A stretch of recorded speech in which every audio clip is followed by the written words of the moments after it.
Hello everyone, welcome back. I hope that you've all had an amazing day so far.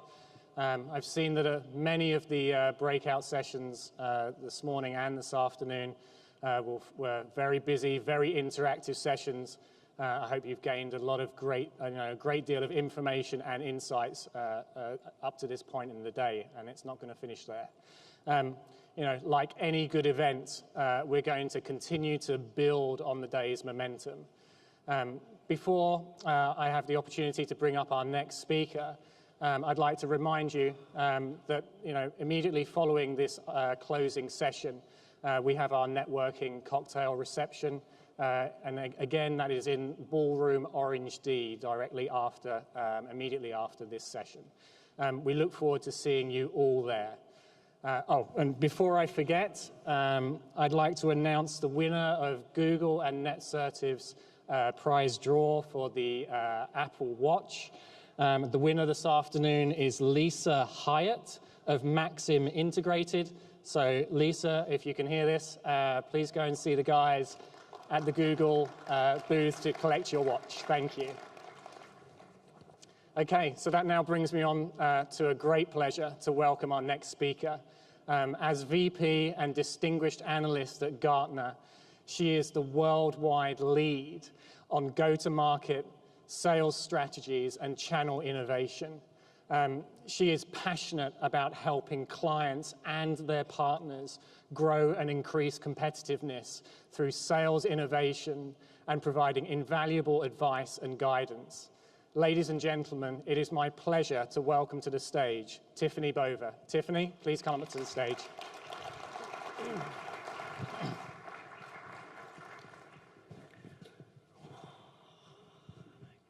Well, good afternoon, everybody. I can see you guys out there. I can't hear you. Everybody out there? Okay, we are. Just checking. Well, thank you guys very much. First, let me start. For those of you who were here last year and saw me in my breakout, the reason I'm up here on main stage is you guys were so kind to ask for me to be up on main stage. So I appreciate your support. I'm going to spend probably 40 minutes running through sort of what we're seeing from a trends perspective as it relates to both business channel as well as from a technology. I'm going to ask a couple partners to join me for a few minutes, answer some of my questions, and then we're going to get on to hearing from Rodolfo again as well as Bill McDermott. So without further ado, let me sort of begin at the starting point for this presentation. The first thing that I hear a lot from partners is, listen, should I invest in cloud? Where should I be doubling down? And what kind of partner should I be 2 to 3 years from now? And will our products and services resonate with our customers? The customers we have today, but not only those ones we're going to have in the future. And then really thinking about how do we craft a strong value proposition. One of the things partners really struggle with is technology for technology's sake is interesting, of course, but we want to make sure we differentiate ourselves. I mean, I could ask the question, how many of you partners in the room sell SAP products? You're all going to raise your hand, I hope, or you're at the wrong conference. Which means, how are you different than the guy sitting next to you or the girl sitting next to you? What makes you unique? And these are the questions you're all facing today. And so part of this is, what kind of partner do you want to be in the future is we can't keep doing what we've always done and expect different results. We've got to start thinking about the new reality of business as one that is accelerating in its pace. The rapid deployment, the agility, the simplicity, the complexity, all these things sort of being thrown at you at the same time. But we've got to figure out how do we survive and thrive in the new business that we're seeing in front of us. So I'm going to spend some time and help you see the path, but only you can walk it. I mean, I think one of the things that really resonates with the partner community is, as I stand on stage, I don't want you to think anything I'm about to say is easy. This isn't easy. It's very difficult. You guys are in under a tremendous amount of pressure, both from your vendors and your employees and your customers to continue to perform. So thinking, how are you going to really get yourself from where you are today to where you're going to be in the future is, I think, where you're going to grab a lot of value out of this presentation. So I'm going to take you on a journey. This is the partner of 2020. This is the business of 2020. We see a lot of these things happening today, but really at the end of the day, this is where I hope to see the channel in 5 short years. The first thing I like to say is that the cloud will become the platform for the next transition. It is not the end state. Unfortunately, we feel like, oh, we just sort of figured out cloud, we understand what it means, and we're already moving past it. Yes, that's true. The platform for us to do new and innovative things means you as a partner have to think about where you're going to begin on this journey. It's not ending at cloud, it's starting at cloud and saying, what can I do differently? When we think about cloud, the role is much more on how do you create synergies for your customers at the layer of private, public, hybrid, community clouds, and thinking about brokering them and aggregating them, getting it to the governance layer and making sure that your customer has the ability to be flexible in their own environment. More importantly, we see CIOs actually standing up their own brokerage platforms and becoming service providers themselves to their own customers, especially when they're in a hybrid IT environment, especially when they have tens of thousands or hundreds of thousands of SMB clients themselves. So there is no one answer. You may see a customer who wants to be a brokerage. You may see ones that are running in hybrid. You may see some doing it IT as a service. But cloud gives the platform by which to create this very agile environment. It's less about the technology, and it's much more about this business transformation. Cloud is the enabler to get customers and companies to start to really change the way that they do business today and how they're going to do it in the future. We started talking about what we call bimodal IT, or two speeds of business. And those two speeds are really challenging CIOs today and thinking about how do I run at my pace of comfortable, keeping the lights on business, while at the same time I'm innovating and transitioning myself for new. We believe those that try to run at both speeds, many will fail.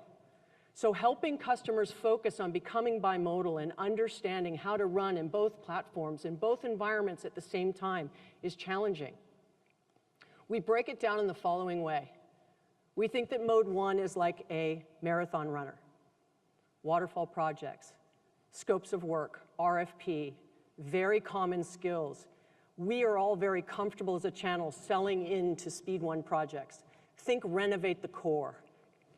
That spend from IT and renovate the core is about 65% or so in best of class. 35% is spent on mode 2, which we like to call the sprinter. Much more agile, willing to fail, iterate, keep going. It's about revenue and brand, connecting in new ways. When you have an environment that has both speeds, or you have a CIO that runs in Speed 1 and a CEO that runs in Speed 2, you've got a problem. If you put a sales rep who's Speed 2 in front of a customer who's Speed 1, it doesn't work. If you're selling solutions where the receiver of the information, or you're sending a message to the receiver of the information, and you're speaking in mode 1 and they're looking for a solution in Speed 2, it won't work. So by looking at this just from a high level, you may think, where are we best positioned as a company? Are we much stronger in renovating the core? Renovating the core might include standing up private hosting, might be standing up something on-premise. Renovate the core does not just equal cloud. There are ways to get into cloud in Speed 1, but I want you to think very differently about your business when you're looking at both these speeds. So with that, I'm going to take a moment. I'm going to introduce a partner up on stage, Akhilesh Tiwari, to come up from Tata and give you guys some insights into what they're doing. Let's give them a hand. Thank you, Tiffany. Yes, yes. So as you've had to transition, obviously, a very large organization, and you think about your customers on this bimodal journey, what are you hearing from them, and then what did you have to do on your own to make sure you accommodate those two requests? Like you said, customers today are having to transition from the old model to new model and balance between renovate the core to innovate. And what is implied by that to us is that now we are having to engage in different segments with different customers and different modes. The core for us, or the approach that we are adopting right now, is to move from an IT-centric, IT project-centric approach to a more business outcome-centric approach. And that is helping us to adopt to this new reality. Well, as you make that transition, I think one of the things I hear from many partners is that they're very deep in the skills in Speed 1 and Renovate the Core, and they're really struggling to find the skills in order to be successful in this more innovative, agile environment. So what have you guys done to either solve that skills gap, or where are you finding the biggest opportunity to do that? That's a massive challenge for us. I'm sure for a lot of partners here, that's a big challenge. We have 13,500 engineers, and we've got to retrain them into this new model. So we are adopting the approach of fail fast, fail enough, giving them opportunities to do internal smaller projects. And SAP has provided the technology platform in HANA and Hybris, multi-channel, et cetera, of which we are a big consumer internally. So we are adopting all of these internal projects to uplift the skills of our workforce. So as you've sort of reskilled, have you found it easier to reskill the skills you currently have to hire in new? And when you hire in new, is it millennials? Is it those that are from other organizations? I mean, where are you finding the fastest return on that investment? Very good question. It's actually, there's no straight answer. It's a combination. So just like you said, speed one, salespeople cannot do a speed two business. The same goes for the engineers. There are people who have developed deep skills in the on-prem previous generation SAP platform. Having them to change is a big challenge for us. We are finding the millennials adopting the new technology fast, and SAP has provided a new learning platform called Learning Hub, which opens up everything to our consultants, and they can learn whatever they want. So the new guys are able to pick it much faster. Well, great. Well, thank you very much for spending some time with us. Let's give them a hand. Thank you. Thanks, Akhilesh.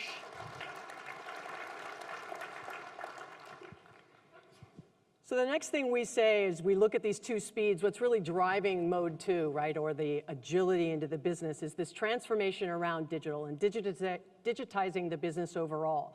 We like to say that the digital dragon is upon us, and really what this is while you guys work to expand your own products and services, you have to think about what's the business impact to your customers.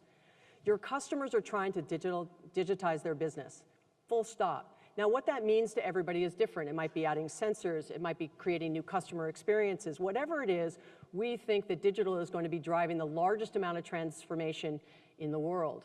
When you look at the journey from where we've come from traditional business to the static web presence, kind of pre-web, all the way to traditional business goes online, and we were selling things online. And I was with one of the largest web hosting companies in the US back in 2000. Shocking that, yes, we were actually doing that. I couldn't sell it to people because they like to still have lunch with their server, apparently. Now we've moved past the IT needs to have lunch with their server. They're okay with things going out to what we call the cloud. But that transition was very difficult. It was also very difficult for the channel. Now we're coming up to where we're focusing more and more on the customers, mobile, big data, social. And it's about this engagement. It's about this experience between a brand and their customers. And now we're moving to blurring the physical and digital worlds between people and systems and things. And those three items actually start to blur between each other. And it's happening with sensors and 3D printers and smart machines. And it isn't so much about putting smart into everything, smart machines or smart sensors into everything that we produce. It's more thinking about what can we do with all that information we gather from those smart informations and sensors. What do we do with that information to change our business? And so when you look out at the market and you say people are fundamentally changing who they are. We're in Orlando, so if any of you have been to Disney lately, have any of you been to Disney lately? Have any of you gotten one of these digital bands? These digital bands are fantastic. It goes on your wrist when you check in. You now can do everything you want to do with no wallet. They know where you are at all times. You can buy things. They know what you're doing. If you've been standing in line too long, they can send up a Disney character to have an interaction with you and get you to get some water or give you some free food, whatever it might be. But now you could say, well, is Disney in the entertainment business or are they an IT company? You could say to Philips, a light bulb that cost $1.99. Not so sexy, not so interesting. But what if we made the light bulbs change the hue and the color of a room? What if we created an entirely different experience with illumination and light? Now all of a sudden we have a light bulb that's $50, and the system that runs it is $200. Now you want to do that in your home. It used to cost you $25 to light your house, and now it will cost you $500 to light your house. Is Philips a light bulb company or a technology company, or even Coke? Are they a beverage company, or have they solved some things in the application, speaking with a machine, to customize drinks? Many companies are moving from their core business to now becoming technology companies. The most recent one we like to track is what Under Armour has done, moving from the apparel business and making 2 acquisitions around applications. Now they're fully engaged with people who wear their apparel. They've got 500,000 people that are using an app. They've got all this access to all this data and information, And now the CEO of Under Armour doesn't think he's an apparel company anymore. He thinks he's a digital business. And it's completely changed the way in which he wants to compete in the marketplace beyond what he's always been known for. You can see examples of it all over the place, whether you've got a sensor on a shirt, you've got a dancer who's training, you've got Polo who's also started to integrate it into their clothing. There is no end in sight when you start talking about that blurring of the lines between sensors, things, and people. There's use cases everywhere. Now, it's interesting, and we might say, well, it's kind of novel, and it's kind of B2C. Not really the world we live in. Yes, but the infrastructure that powers this business for these brands is where you guys play a role. Thinking about how can you help your customers make transitions just like these guys is absolutely what's important. The Internet of Things is another place that we see plenty of opportunity. Once again, it's driving force behind business and technological change for the foreseeable future. You could argue, why did Google buy Nest? Did they buy it because they wanted to get into the heating and cooling business? Probably not. Did they buy it because they want to be in the data business? Absolutely. They take all that information from everyone using Nest, they sell it back to the power and utility companies to tell them what neighborhoods are using power appropriately, who is not. It was a data play for them. It's interesting on the connected home, but it's much more about all the sensors and all the information they can capture now in the home. So you've really got to think about not focusing on being in charge of a project and thinking about, I'm going to drive this conversation with my customer, but really thinking, how can you and your services and potentially products you're developing on your own, whether it be on HANA or elsewhere, how can you participate in the ecosystem in new and innovative ways? How do you really start to drive change for your businesses as well for your customers? The amount of devices is exploding. We think there was a little less than 1 billion devices in 2009. We think that's going to exponentially explode over time to well over 7 billion devices by 2020. There's all kinds of examples of this playing out. We actually think these numbers might be a little light from what we're going to see and what we've already seen. You have to start to think about moving from the thing to the person, right? The sensor on the shirt is the thing, but the person using the shirt is how you can actually add value. You're not going to add value to the shirt, but you're sure going to add value to the person. So there's all kinds of ways to drive data here. You've got a thing that is driving individual sets of data, and there's lots of big data analysis you can do there. There are multiple things that will talk to each other, like the band at Disney that will talk to sensors around the park to tell people information, and then when you're paying for things, all of a sudden 3 or 4 things start to talk to each other. But where it really becomes powerful is where you have a thing and a system and a place, and then people much more engaged. You can optimize hospitals for maximized patient turnaround. You can make sure that in banking, you're turning around loans faster because a customer walks in, we know exactly what they're going to be doing. It could be in the healthcare business. It could be in banking. It could be in retail. There's all kinds of use cases, but where it becomes powerful is where these things come together, not the individual sensor in something, whether it be a Fitbit or a shirt or shoes or a laptop or anything like that. It is really about how do we bring these things together. And you see these use cases showing themselves in B2C, like I said, and here's a perfect example. So I'm Tide, and I want to be front and center with my customers when they run out of laundry detergent and they're doing the wash. All you got to do is push that button, and either same day or next day, Tide shows up at your front door. That is a thing talking to the system. Amazon's taken it one step further and said, well, you know what? I'm going to put a sensor in the washers, and I know when you need laundry detergent. And so that little sensor is going to be sitting on the back of the machine, and it's actually going to call out and say, she should be out of laundry detergent at this point, and it shows up the next day. There's already 75 or so different services, different products in that stick at this point. And it's the system, the thing, talking to another thing that does an action without a human engaged. Now the trick is if stuff starts showing up because your kids are hitting the button. So there are obviously ways in which this can go awry pretty quickly, but in thinking about this in use cases, once again, I don't want you getting stuck on this as very B2C and it doesn't really fit. It's what's powering it behind it. How can you help your retail customers or your healthcare customers make transformation like this in their own business? That's where it really starts to shine through.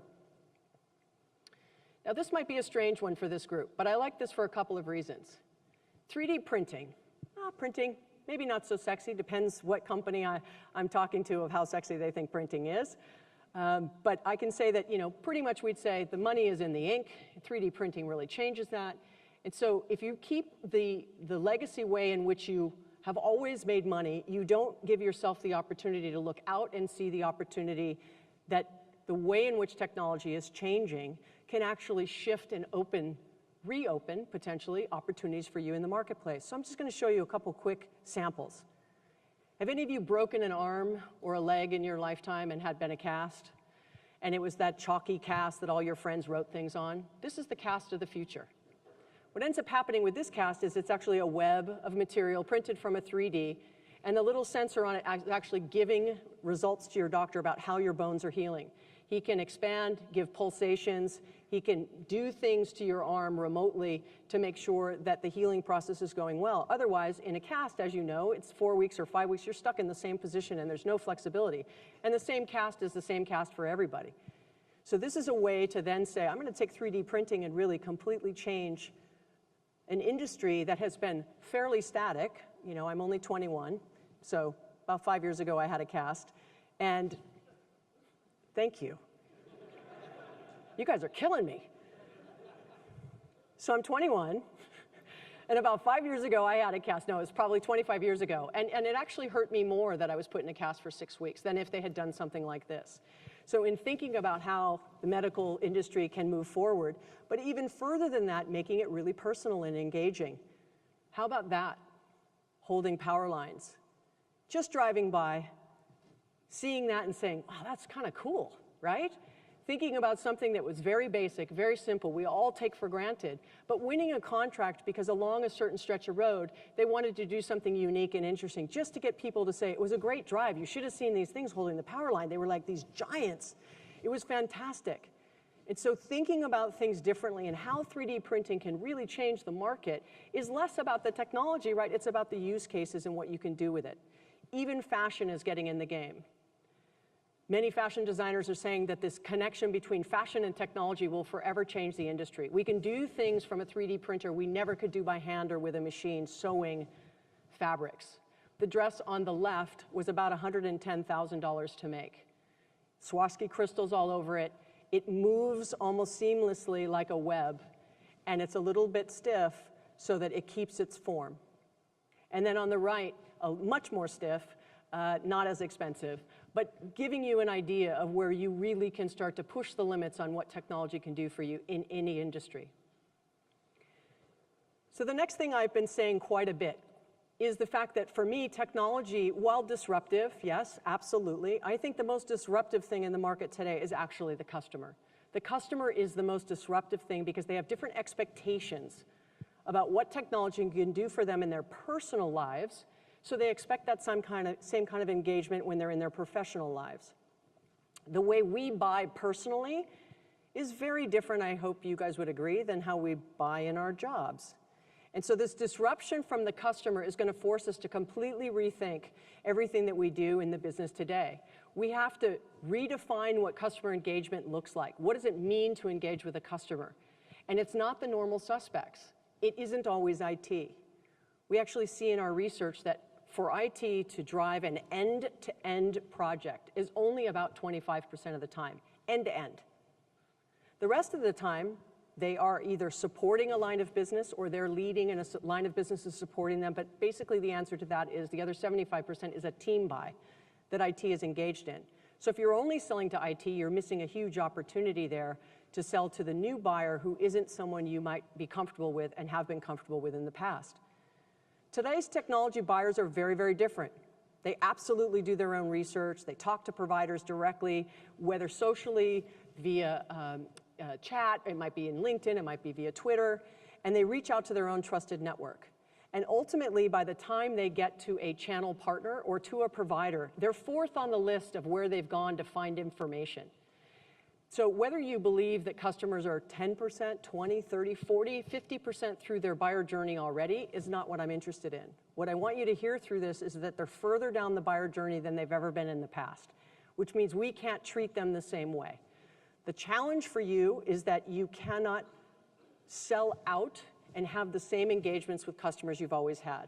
You can't own the buyer journey. And for any of you sellers in the room, how many sellers do we have in the room? How many of you have sales? Yeah, the problem for us is giving up power.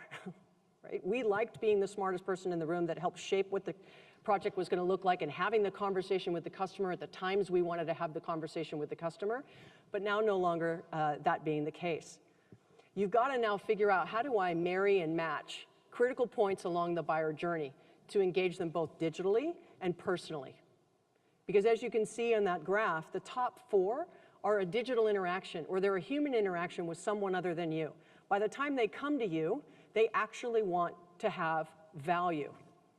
And I don't have the slide in this presentation today, but I'll give you one that has hurt my soul for the last 3 years that we've been seeing it. That the least valuable engagement during the buyer journey for customers is with sales. The least valuable. The most valuable, okay, how many of you are like engineers in the room? Okay, you guys will love this. The most valuable is with pre-sales and technical engineers. Why is that?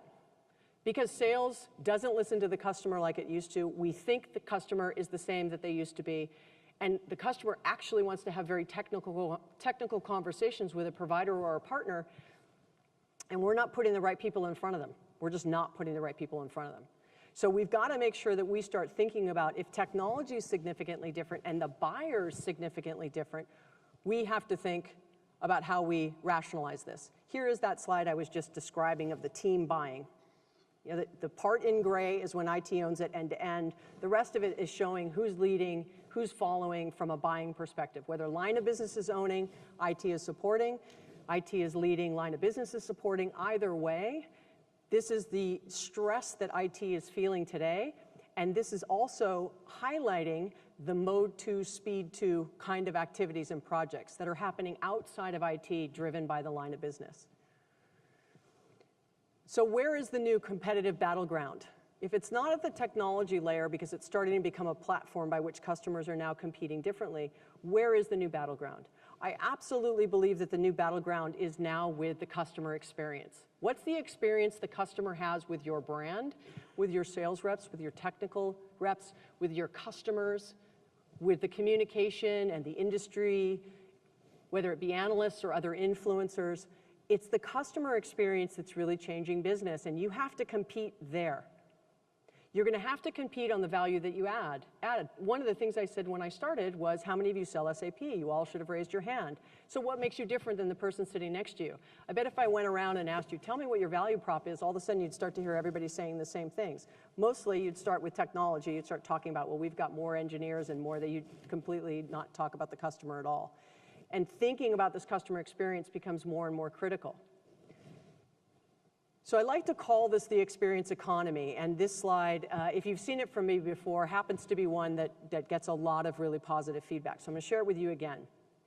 And it's the easiest way for me to describe the shift between selling in speed 1, selling in speed 2, new buyers, digital experience, the digitization of business. The first thing we're going to talk about selling is coffee beans. Everybody knows what coffee beans are. I think we'd all agree they're a commodity, and whether they're from Kenya, whether they're from California, whether they're from Seattle, whether they're from my home state of Hawaii, at the end of the day, they are still just a coffee bean. And they're 1 to 2 cents a cup, pretty much a commodity. Do you sell coffee beans? You guys might say, well, no, not really. So then we talk about a pot of coffee. And normally when I'm at these events, what I like to say here is, there was coffee outside, right? Did you drink the coffee, or did you back up and go, hold on a second, what kind of beans are in the coffee? Did any of you back up and ask what kind of beans were in the coffee? There's always a guy. No guy here today, okay. There's a guy who actually usually has like a $700 coffee machine, and I have to hear about it after the presentation. Yes, I care about my beans and how I make my coffee. But we're not talking about that guy, we're talking about everybody else. But you can't make a pot of coffee without the coffee beans. So think about the product, think about the solution is the pot of coffee, because I just want to wake up, I need a cup of coffee, I want it right now, I don't care what's in it, I need to drink it, I need it right this second. That's very different than someone who says, there might be free coffee right here. How many of you went upstairs to buy coffee? There's always some of you. And why you go up? Except usually there is one of, the green straw, you'll guess what brand this is, I'm not supposed to say it on stage, so you'll guess who this is. that there's usually one in the hotel, and the line is out the door, but there's free coffee right here. So why is it someone's willing to spend $5? It's because a lot of it has to do with the experience. It still needs coffee beans in it. It's still a solution, but you're paying for a very different experience. They call you by name, you order it the same way. We've all been trained how to order it, what cup size. We say half cap, double cap, 2 pumps, half a pump. We know exactly what we're doing, and we say it with complete authority, and then we pay them $6. It's fascinating. When we stand over here, we just take the coffee and go for the outcome. So now you have to ask yourself, what am I selling as a business? Am I selling coffee beans? Am I selling pots of coffee? Or am I selling this experience? And ultimately, at the end of the day, the experience is what customers are demanding from us. They want to actually create experiences for their own customers.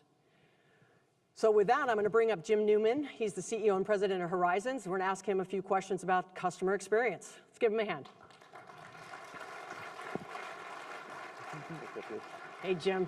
Thanks for joining us. My pleasure. Well, so with everything that we just talked about, and as you made transitions in your business, what were the barriers to selling sort of more outcome-based solutions for your customers? We just talked about, not the coffee beans and sort of not the pot of coffee, but really selling the experience. Sure. What did you find? Well, there's no doubt that technology is somewhat being commoditized, and you can't just go to market selling technology. You've got to bring some innovation. You've got to bring the value add, right? There's a reason it's called a value add, a reseller. So I think what you're doing is you're really looking at focusing on particular industries or segments where you can bring additional value, do research, and help the customer understand how we help solve their business problems. And that's very different than saying, here, I got a piece of technology and I'll implement it for you. And with that, have you started to sell to, I know you guys are very focused on a particular role, so maybe you can give some indication of, thinking there's lots of partners here that are very generalist. Right. And you're very specialized around a particular role and sort of particular verticals. So talk about getting more focused, although you started in the opposite direction. Sure. Talk about doing that. Sure. Well, we're absolutely 100% focused on HCM. So we bring HCM HR solutions to market. And within that space, we've segmented also, whether it be talent management, core HR, or helping organizations achieve a more integrated experience for their end users, right? So what are their business challenges that they're facing? So in order to do that, we had to find out what those challenges were. And one example would be in regulated industries. We went really deep in healthcare, understood some of their challenges, developed some innovative solutions that complement the platform. And those types of differentiators for us allow us to go to market a little differently. Certainly the differentiation is critical, and also solve problems that weren't being solved by just the technology available in the market. So combining those together and bringing solutions to market has really enabled us to make progress and grow as a company. So what kind of salespeople do you need if you're going after a particular role and you're very focused on HR and you're trying not to be a generalist where you do everything? What kind of salespeople have you had to find? Yeah, it's a great question. So we've definitely brought in enterprise software salespeople, but they don't sell independently. They do sell as a team. So we support them with solutions architects as well as functional experts who help that salesperson identify what the challenge is and develop the right approach and the right solution for that customer. That oftentimes and what kind of experience you're positioning to that customer can make the difference for winning a deal or not. Well, great. Well, thanks, Jim, for spending a little bit of time with us. Thank you. Give him a hand. Appreciate it.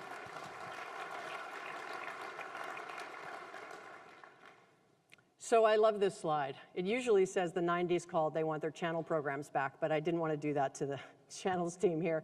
But I say the 80s called, that is the 1880s, and they want their sales models back. Anybody know who John Henry Patterson is? He was the CEO of NCR from 1884 to 1922. Do you know what he invented? He invented winner's circle, playbooks, value-based selling, organizational, training, scripts. That all started then. It started then. His number 2 guy was Watson, who then went on to become the CEO and form IBM. And so you can see the history of the selling and the beginning and the birth of the way we sell today well over 100 years ago. And this is something we've got to learn how to let go of. We've got to figure out how can we actually be more agile as sales organizations, because at the end of the day, we're in business to delight customers, yes, but for those of us that are public, we have to hit numbers. For those of us that are private, you want to keep the lights on. So we've got to think about how do we reorganize ourselves from a selling perspective around new demands and new skills and new capabilities, but more importantly, new organizational structures.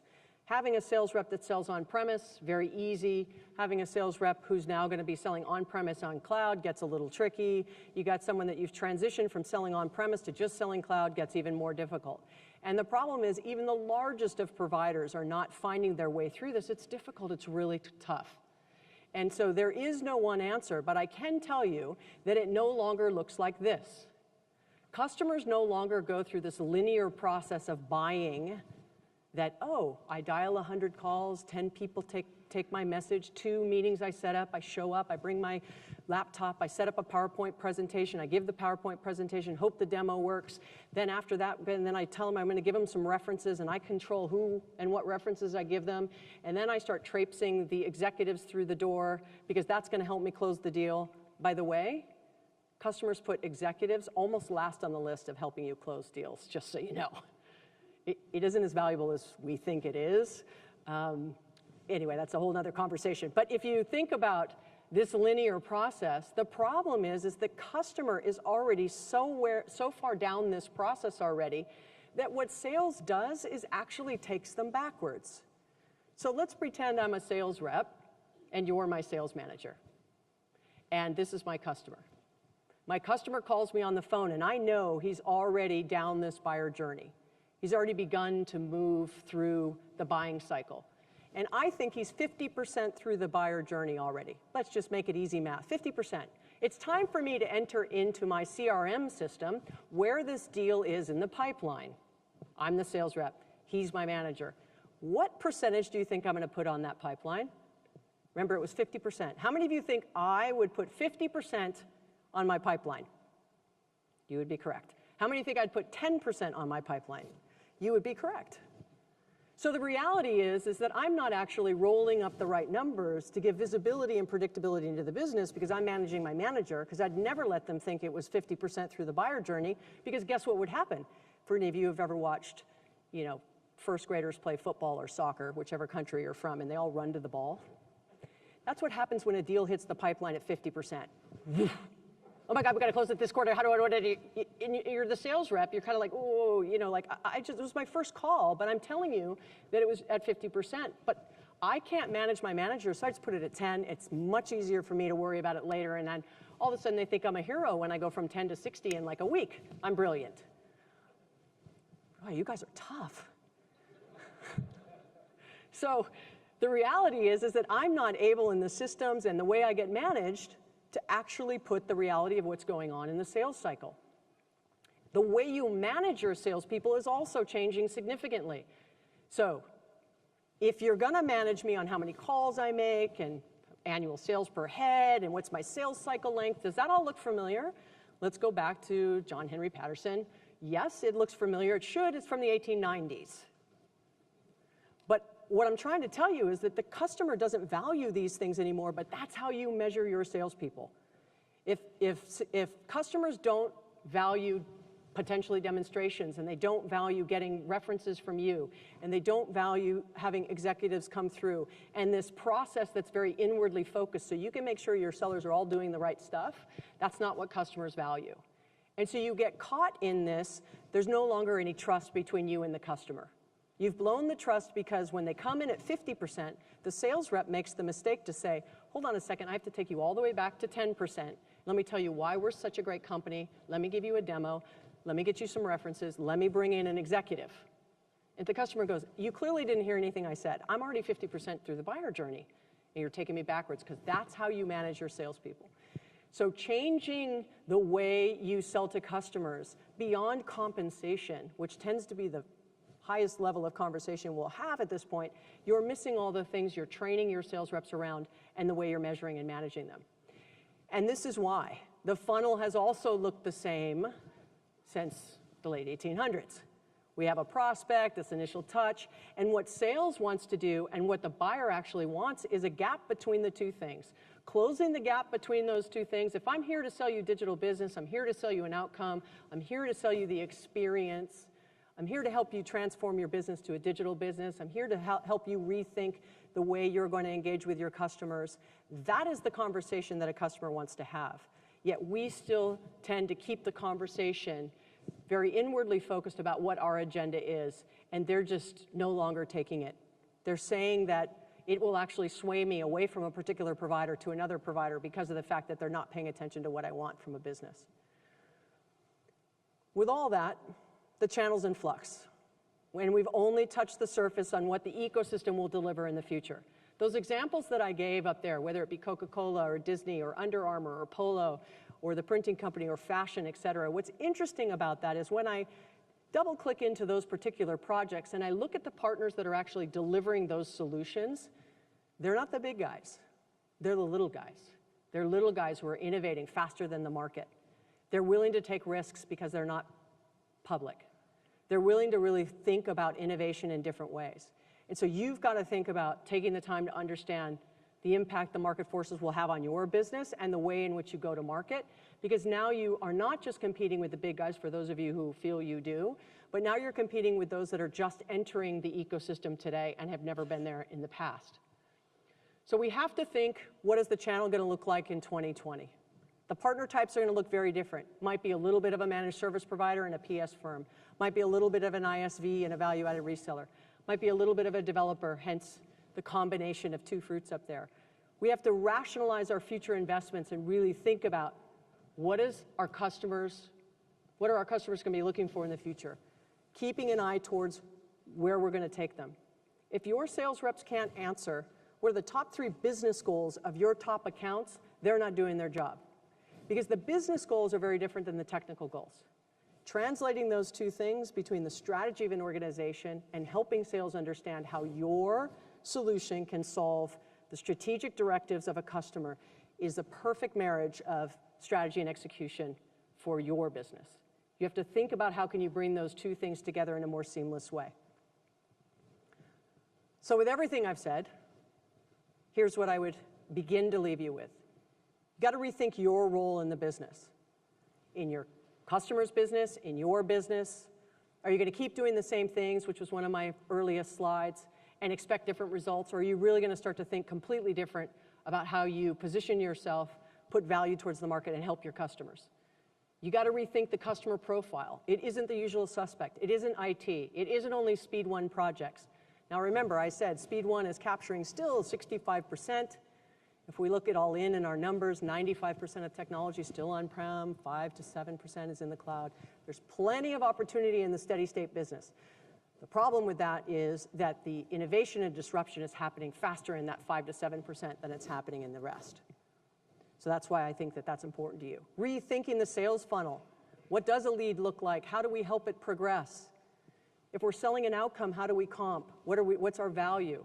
What do customers think we're really good at? What's the experience of working with our brand? Do we have the right sellers? Do we have the right models?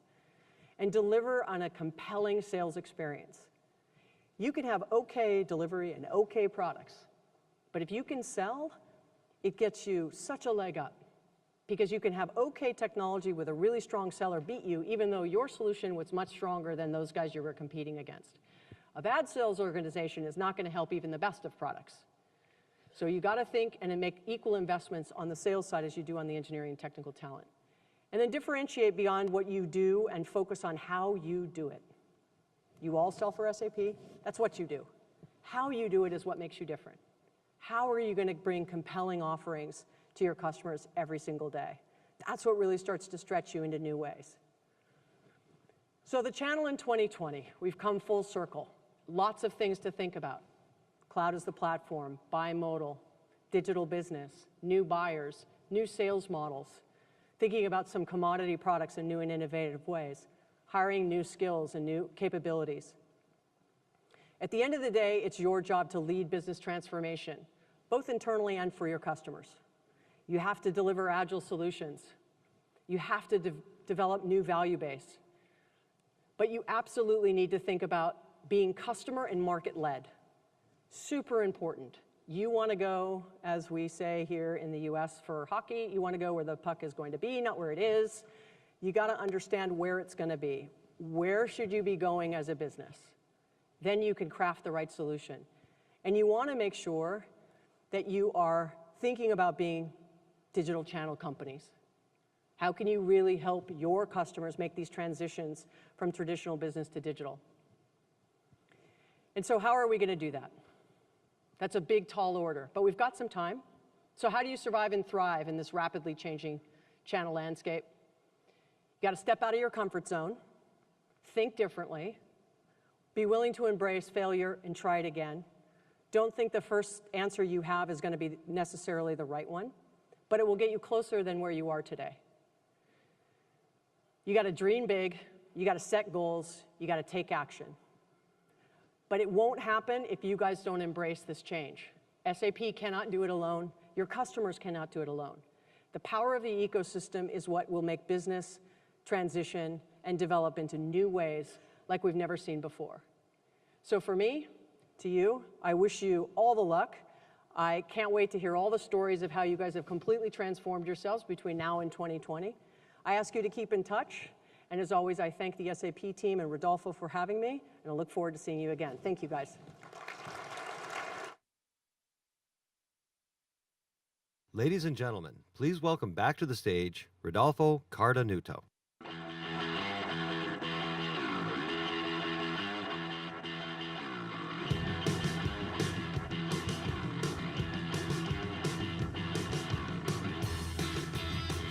Thank you all, Tiffany. Thank you very much for your always provocative and excited conversations with us. It's my distinct honor now to introduce our CEO of SAP, Bill McDermott. Bill McDermott is here with us. Please welcome Bill McDermott with us. Thank you. Thank you. Thank you. Thank you very much, Rodolfo. Oh, welcome. Thank Good to you. be with you. Thank you. Thanks a lot, my man. We are going to have a conversation here, Bill. Bill, you have 800 partners here. Okay. This is 1/3 of our business, and 80% of our customers are served by this population from GPO. Fantastic. I want to first of all compliment Rodolfo. I mean, the job that you've done in saving money on the seats on stage is really good. You know? That's really good. To keep us on our toes. Exactly. Well, we have to now track how many steps. Oh, I see it. Look at that. Are we staying up enough? Okay. And what's the heart All rate? right. Oh, it's going up. That's good, RC. Okay, good.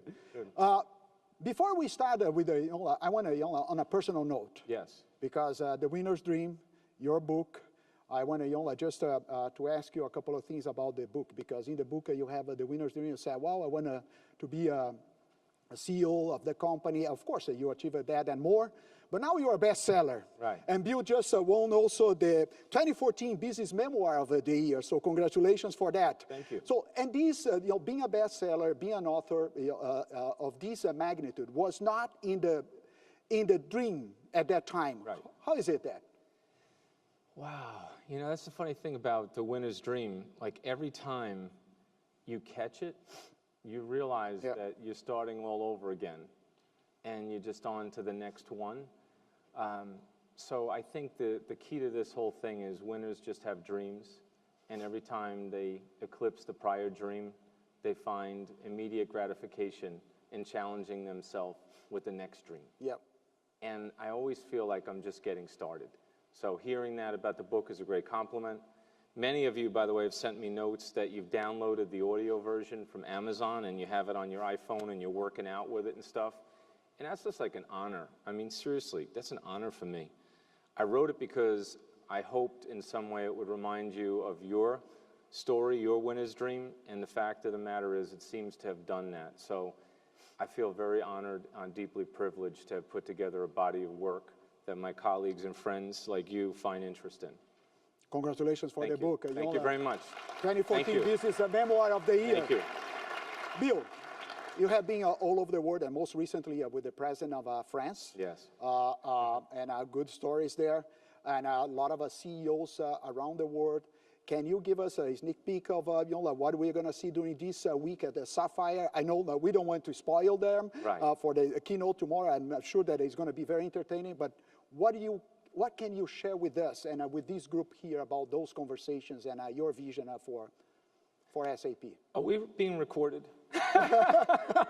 Well, one of the really fun meetings was with President Hollande of France. Yep.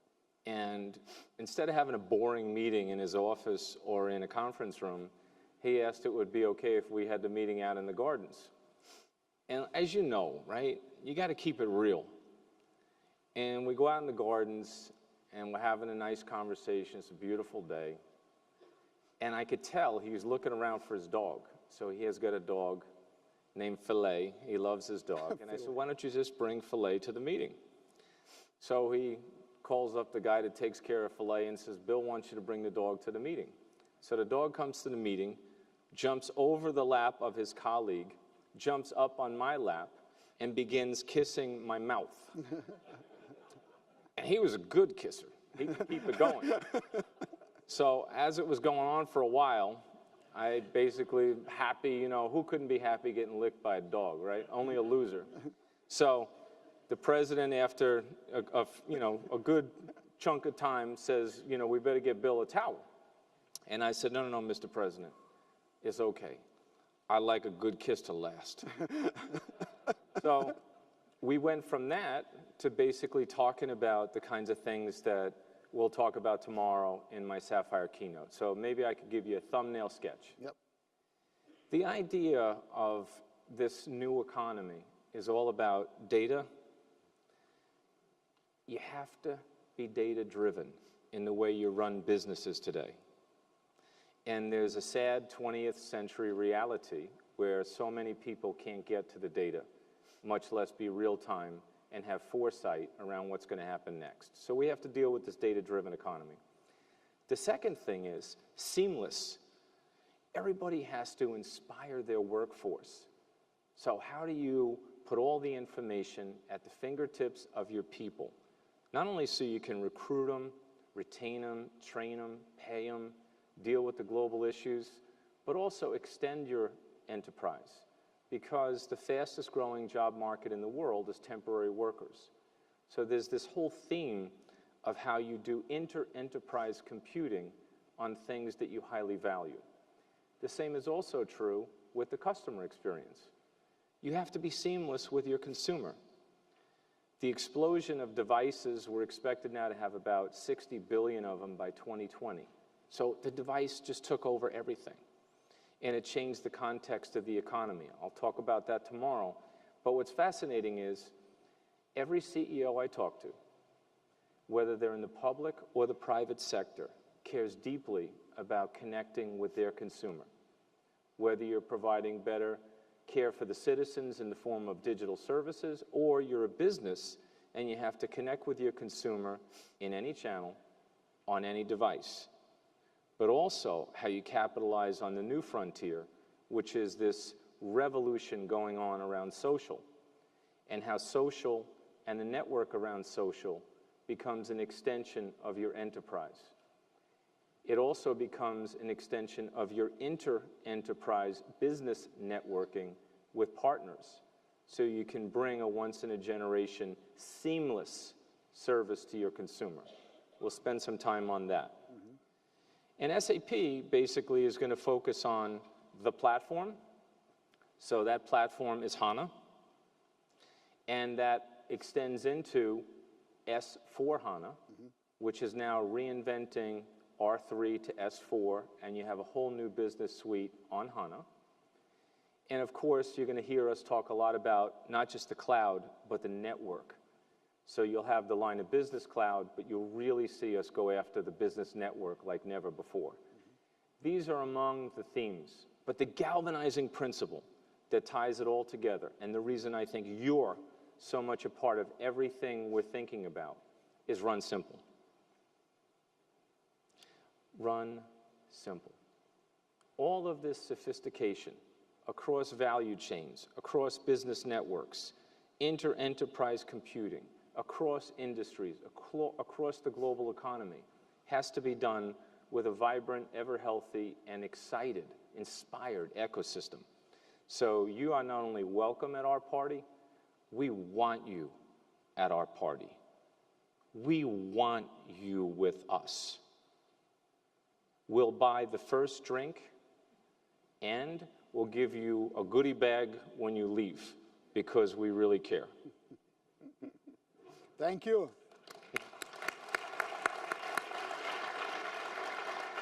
Bill, we have a couple of things here. First, we are celebrating 1 year of a GPO, and I shared this story with them when you and me, we discussed that in New York. You called me to New York to have this global partner organization together, and it was a fragmented organization, and we put together here for SAP. The theme for this partner summit is about partners first, is about simple wins, and it's about deliver value. Yes. Partners first because they serve 80% of our customers. Without them, we would not be as relevant as we are. Right. Simple wins because you just said, I think complexity is the enemy. Yes. And deliver value because we believe with value, value drives volume, not the other way around. Exactly. Maybe your last final thoughts for this ecosystem, for our 800 partners here, sponsors of this event for the week and for the year. I think the idea, first of all, of this organization that Rodolfo leads, Rodolfo and I go back several years now. It goes quick.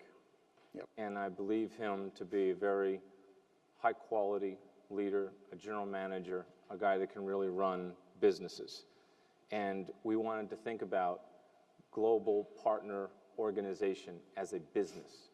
And it can be easily the biggest business in the company. That's why we had to have the right guy running it. The second thing is, we know we have an opportunity to make some bold moves in SME. And I think with our small, medium-sized enterprise solutions, whether it's B1 on HANA or even the all-in-one, the industry flavors that we can bring, or by design in the right place, and now SAP Anywhere, which I'm sure Rodolfo is going to spend some time with you on, we really think we've got the portfolio right to take the small, medium-sized enterprise business in the cloud by storm. Because of our global footprint, because of our industry domain expertise, and because of you. And we really want to build out this franchise with you and see you create bigger businesses, hire people, and create that whole network effect that goes along with growth and success. Now, on the core, the business that we're in every day, I gave you the 3 things. 1, platform. HANA and S/4HANA is your ticket to growth. This is where the big money is going to be at, because these companies are realizing quickly, in a real-time economy, you have to be able to simulate and predict and respond to the future. Spending all your time on boring things, studying what happened yesterday, is not going to get you there. Then you have to integrate these business processes. And you have to do that in industry, you have to do that with line of business executives, and obviously you have to do that between trading partners and companies around the globe. In fact, a lot of small companies will use the business network as an on-ramp CRM system to participate in the exchanges of literally millions of companies around the globe to grow. And that gives them a self-induced sales force they could have never afforded to buy on their own. So this is like big stuff. So therefore, you're going to see the platform, the applications around S/4HANA and the other things, and the network as the 3 core things we're going to focus on. So I finished that commentary by simply saying this. It all begins with design thinking and innovation. I'm on the board of 3 companies, SAP being one of them. Every single board meeting that significant companies have begins with, what is the big idea? Where are we going to go with this company? And I think this idea of desirability, what is the big idea? Feasibility, do we have a plan to actually get there? And then viability, does it touch on delivering value or business outcome? If you can check those 3 boxes, you win the game. I'll give you an example. Recently, I was with a very large oil and gas company, and we had many exchanges with this company, and they're a great customer. But they're like at that same inflection point that a lot of other companies are. Where do I go next? What's my next move? And instead of going through all the dancing of buying and selling, we got into a conversation around strategic scripting. Let's strategically script your strategy, what you all are trying to do in your dreams, and let's see if we can put a plan together to get there. And in this one simple conversation, we completely moved off the mark of where we started the meeting, because we read the room, and the room didn't have it figured out where they really wanted to go, and that dialogue back and forth enabled us both to find a better place. So we locked on to one of their businesses. There were political reasons in the account where it made sense, and innovation was at the heart of their agenda and the heart of their big idea. So we focused everything on that. We had the big idea. The teams are road mapping the technology plan to actually execute on the strategy, and the business case or the viability is being put together, not only in the financial numbers, but in the assets, the resources on the ground that have to be there to deliver the goods, so they know not only is it not a risk, it's a have-to-have. And I kindly ask you to consider one concept, and that concept is simply, do not fall into the old trap. And the old trap is, you know, I don't want to change, or talking about change or transformation or the big idea is probably not something I should do because I just want to go in there and get my little thing done, pay the mortgage, and move on. You have to take on the big conversation. In every single boardroom, and I was in one last week, the conversation always comes up around the table when the power brokers are sitting there. Yeah, but what about the risk? What kind of risk can we take on? What if it fails? You know, I was around in 1922 when the project failed. You know? Then the conversation came full circle when the CEO basically said, that's my vision. And then the CIO basically said, absolutely, because without doing this, I can't link supply and demand, and the size, scope, and scale of this global footprint is beyond my ability to manage it. And then the CIO went into this whole story on, somehow we got really complex. We bought all this stuff, it doesn't connect to the other stuff, and now this manager in that line of business can't get what they want from that manager, and I can't connect the value chain from a customer order through the way we deliver and supply the goods back at the factory. So, in that conversation, it became quite clear. The biggest risk was not in immediately moving forward to the future. And just imagine these companies that don't, and their competition sitting around, and the competition says, I think I'll be the bold one. Anybody who isn't the bold one, what happens to them? Yesterday's news. Game over. So we owe it to these customers to be bold, to be courageous, and show them where the future is. And together, I truly believe we can absolutely get there. And always remember, the things that you want and the things that SAP wants is absolutely linked, because we just want to focus on that customer. In 2010, we set a vision. The vision was real simple. Help the world run better and improve people's lives. Anything that you can do to help that happen in concert with SAP is warmly welcomed by our company. That's how we're going to roll it. Now, we have 2 million people in the ecosystem today globally. I challenge everybody to recognize that the world can give us 5 million minimum. 5 million minimum by 2020. That's not our employees, that's yours. Yep. Today, if you look at S/4HANA, we're blowing through 400 orders of major companies since the announcement in February. I think about half of that now is partner-driven. Yep. And the leads that are coming in on S/4HANA now are 80% partner-driven. So wow. Yeah. I mean, these are huge vectors of growth that you've been waiting for a long time. Yeah. That's my commentary. Are you behind Bill? Are you? Bill, Rodolfo. on behalf of GPO, 13,000 partners and 800 of them attending here, thank you very much. Thank you very much for joining us. You can count with this group. Thank you. I count on you in total trust and friendship. And I also firmly believe in you. I remember in 2002 when I first came into SAP. Yep. It was like a fascinating thing. The partners liked SAP, but they didn't know who they were dealing with. It was like, yeah, I come down the aisle and sometimes you leave me at the altar. We came a long way. And I think now it's just all about growth, how we could do more, and how we can build our franchise around you. You know what we are. We are a business software market leader, and that's where we intend to stay. I think this idea of the platform with HANA and the applications with S4 and other SME solutions accompanied by the business network, if you put that into your own vernacular, your own language, forget it. It is exactly where we need to be. The vision's there. Now we just got to execute. So thanks for your time and attention. Rodolfo, thank you for the Ladies and invitation. gentlemen, Bill Thank McDermott, you. thank you Thank you very much. Thank you. See you tomorrow morning. Thank you. Thank you. Thank you. Ladies and gentlemen, this concludes this afternoon's session.